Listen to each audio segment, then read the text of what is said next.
Absolute truth does not exist. Kita hidup di tengah era yang menawarkan cara pandang filosofi yang demikian. Kebenaran yang sejati tidak pernah ada. Akibatnya, kita cenderung memilih informasi hal yang menguntungkan kita dan apa yang kita sukai berdasarkan pengalaman belaka. C.S. Lewis memperjelas pandangan ini dengan berkata, "My good is my good, and your good is your good." Akhirnya, ketidakpedulian akan pemahaman yang lebih berotoritas menjadi sangat tinggi. Dan kebenaran Allah di dalam firman Tuhan akan ditafsirkan menurut kebenaran berdasarkan diri sendiri. Bahaya tidak pemahaman ini? Tentu saja bahaya. Sebab dengan pandangan yang demikian, dosa akan terlihat normal, sedangkan kebenaran akan terlihat aneh di mata seseorang. Sebenarnya kebenaran yang relatif itu sudah bangkrut karena alasan-alasan logika dan sosial yang jelas.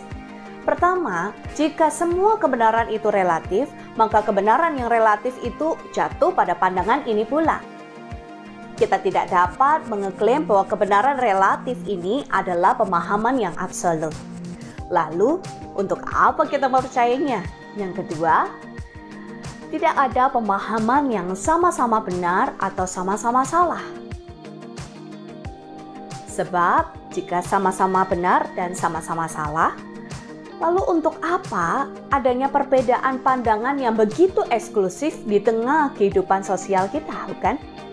Yang ketiga, dikala kaum relativisme berkata, pengetahuan yang sebenarnya tidak memungkinkan kita mengetahui kebenaran yang absolut. Nah, sebenarnya dikala inilah kaum relativisme mematahkan pemahamannya sendiri. Bahwa ketika mereka menyimpulkan akan hal ini, bukankah mereka juga mempercayai bahwa kebenaran-kebenaran yang mereka lontarkan adalah kebenaran yang absolut? Nah, oleh karena itu, untuk apa kita mempercayai bahwa kebenaran itu hanya relatif? Firman Tuhan di dalam Filipi 3 ayat 8 sampai dengan 9 berkata, "Malahan segala sesuatu kuanggap rugi karena pengenalan akan Kristus Yesus Tuhanku lebih mulia daripada semuanya. Oleh karena dialah aku telah melepaskan semuanya itu dan menganggapnya sampah, supaya aku memperoleh Kristus dan berada dalam Dia bukan dengan kebenaranku sendiri karena menaati hukum Taurat, melainkan dengan kebenaran karena kepercayaan kepada Kristus, yaitu kebenaran yang Allah anugerahkan berdasarkan kepercayaan." Dari pengakuan Paulus, terlihat jelas adanya perbedaan atau perubahan di dalam kehidupan Paulus yang lama dengan Paulus yang baru. Bagi Paulus, masa lalunya mungkin sangat hebat, membanggakan dan disegani dan dihormati banyak orang. Kini itu semua ia pandang sebagai sampah belaka dan kerugian bagi dirinya ketika ia sudah mengenal Yesus Kristus. Kebanggaan Paulus sekarang adalah hidupnya yang ia jalani sekarang, di mana ia terus-menerus berjuang dengan tekun mengerjakan panggilan kudusnya di hadapan Tuhan.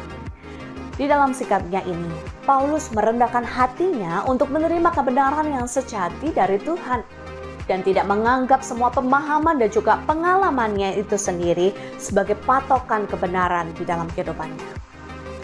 Adakah kita memiliki sikap yang demikian ketika kita mendengarkan firman Tuhan? Oleh karena itu, berusahalah untuk tunduk pada otoritas ilahi Allah, sehingga kehidupanmu menjadi pribadi yang diperbaharui dan diubahkan untuk menyenangkan hati Allah. Amin.